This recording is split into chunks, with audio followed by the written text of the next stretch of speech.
Nëse po e shikon këtë video tani, nuk është rastësi. Ndoshta po vuan në heshtje dhe askush nuk e kupton çfarë po kalon. Por ka shenja të qarta që Zoti po përpiqet të flasë me ty. Qëndro deri në fund, sepse shenja e fundit është ajo që shumica e njerëzve e injorojnë. Le ta kuptojmë së bashku cilat janë këto shenja dhe pse po shfaqen tani në jetën tënde. Kur Zoti hesht, por nuk të ka braktisur. Ka momente në jetë kur lutjet tona duket sikur godasin murin dhe kthehen brapsht pa përgjigje. Flet, qan, lutesh, dhe qielli duket i heshtur. Në ato qaste lind pyetja më e dhimbshme. Ku është Zoti? Heshtja e tij nuk dhem sepse është bosh, por sepse një presim një shenjë, një fjalë, një dritë të vogël që të na tregojë se nuk jemi vetëm. Dhe kur ajo nuk vjen, zemra fillon të lodhet. Por ka një të vërtet që pak njerëz e kuptojnë. Heshtja e Zotit nuk është mungesë. Shpesh, ajo është prani e thellë. Ashtu si një baba që vëzhgon fëmijën e tij duke mësuar të ecë, pa ndërhyrë menjëherë, Zoti shpesh hesht, sepse po të lejon të rritesh, të forcohesh, të kuptosh diçka që fjalët nuk mund ta mësojnë. Heshtja nuk është refuzim, është përgatitje. Nëse sot po kalon një periudhë ku gjithçka duket e ndalur dhe lutjet e tua mbeten pa përgjigje, mos nxito të mendosh se je harruar. Ndoshta Zoti po punon në mënyrë të padukshme, në thellësinë e shpirtit tënd, aty ku askush tjetër nuk mund ta arrijë. Dhe ajo që po ndërtohet në heshtje, do të jetë më e fortë se çdo përgjigje e shpejtë. Ka njerëz që besojnë vetëm kur gjithçka shkon mirë, kur përgjigjet vinë shpejt dhe rruga është e qartë. Por besimi i vërtet nuk lind në zhurmë, ai lind në heshtje. Pikërisht aty ku nuk ka shenja, nuk ka garanci dhe nuk ka siguri njerëzore. Kur Zoti hesht, besimi yt vendoset në provë jo për t'u thyer, por për t'u pastruar. Në këto momente, mendja fillon të flasë më fort se zemra. Dyshimi troket me pyetje të rënda, apo lutem kot, a kam bërë diçka gabim, pse të tjerët marrin përgjigje dhe unë jo? Këto pyetje nuk janë shenjë dobësie, janë shenjë se shpirti yt po lufton për të kuptuar, dhe Zoti nuk i friksohet pyetjeve të tua. Heshtja e tij shpesh na detyron të shohim brenda vetes. Apo e kërkojmë Zotin për atë që është, apo vetëm për atë që mund të na jap. Kur gjithçka hiqet, ndihma, rehatia, përgjigjet, mbetet vetëm një zgjedhje, të vazhdosh të besosh, apo të largohesh. Dhe pikërisht aty, në atë zgjedhje të fshehtë që askush nuk e sheh, besimi yt bëhet i vërtet. Nëse sot ndihesh i pasigurt dhe besimi yt po dridhet, mos u turpëro. Ti nuk je i dobët, ti je në proces. Dhe ky proces, edhe pse i dhimbshëm, po formon një besim që nuk varet më nga rrethanat, por nga e vërteta e brendshme që Zoti nuk të ka braktisur kurrë. Ka momente kur heshtja e Zotit bëhet një provë e vërtet për besimin. Nuk është se ai nuk po dëgjon, është se po na mëson të ecim pa prova, vetëm me besim.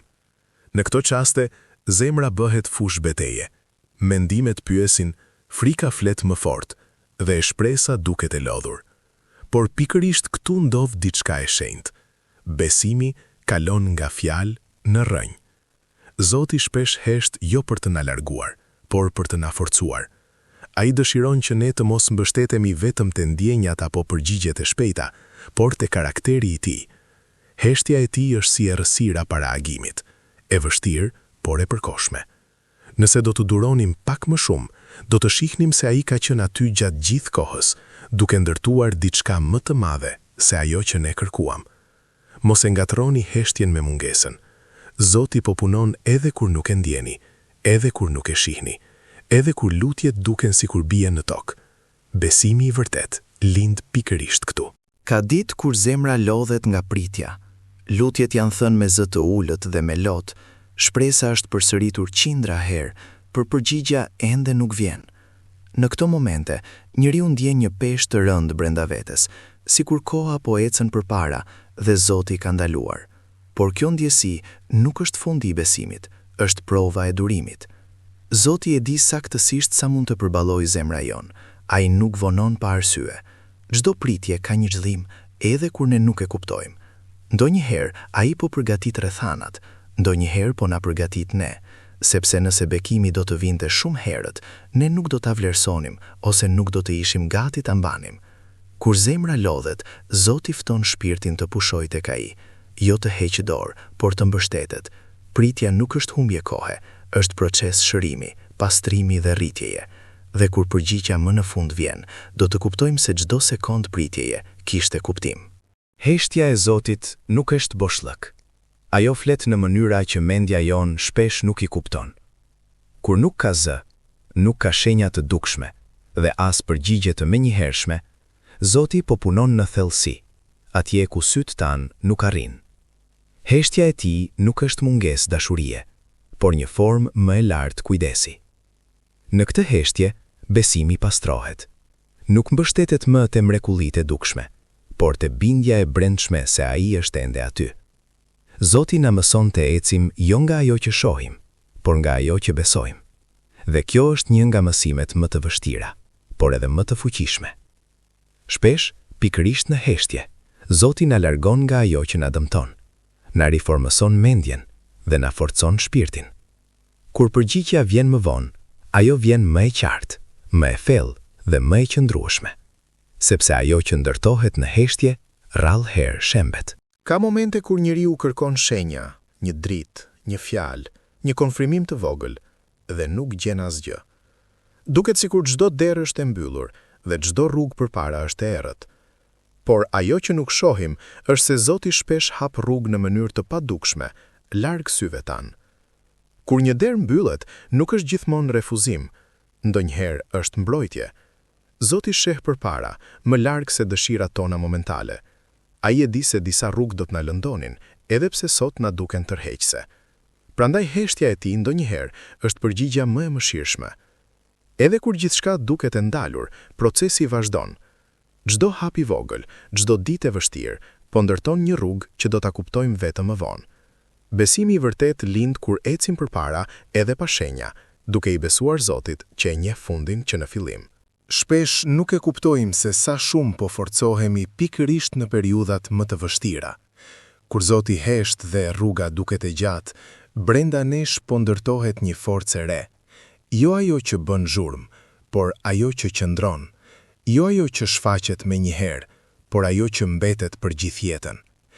Në fshehtësi, pa duar trokitje dhe pa dëshmitar, shpirti po rritet. Çdo lot, çdo nat pa përgjigje, çdo lutje e përsëritur, po formon një njeri më të thellë, më të duruar dhe më të lidhur me Zotin. Kjo është puna që Zoti bën larg syve të botës, por shumë afër zemrës son. Kur të vi dita e dritës, do të shohim se nuk ishim të braktisur, ishim duke u përgatitur. Forca që lind në fshehtësi është ajo që na mban kur gjithçka tjetër bie. Dhe kjo forcë është dhuratë e heshtur e Zotit për ata që nuk u dorëzuan. Do të vi një moment kur gjithçka që sot duket e paqartë do të fillojë të marrë formë, ndoshta jo siç e kishim imagjinuar, por pikërisht siç duhej të ishte. Kur përgjigja e Zotit më në fund vjen, zemra kupton pse heshtja ishte e nevojshme. Ajo që dikur na dhemte, shndërrohet në mësim. Ajo që na friksonte, bëhet dëshmi. Në atë çast, njeriu e kupton se Zoti nuk ka qenë asnjëherë larg.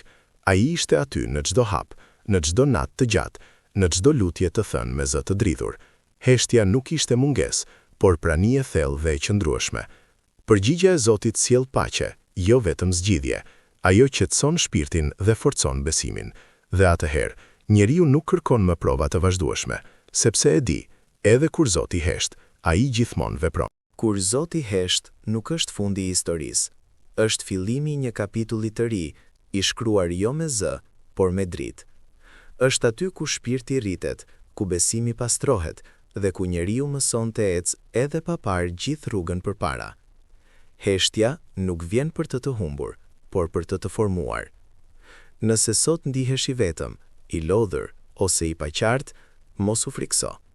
Zoti nuk ka pushuar së të dashuruari me ty. Ai po punon në thellësi, atje ku syt nuk shohin, por zemra ndjen. Çdo vonesë ka një arsye, çdo pritje ka një qëllim. Mbaje këtë të vërtet brenda vetes, edhe kur qielli duket i mbyllur, Zoti nuk të ka braktisur kurrë. dhe kur drita të shfaqet, do ta kuptosh se heshtja ishte përgjigjja më e bukur që mund të vije. Nëse kjo fjalë preku zemrën tënde, shkruaj amen në komente. Abonohu në kanal, sepse mesazhi i radhës mund të jetë pikërisht për ty. Dhe mos haro, Zoti nuk flet kurrë pa arsye.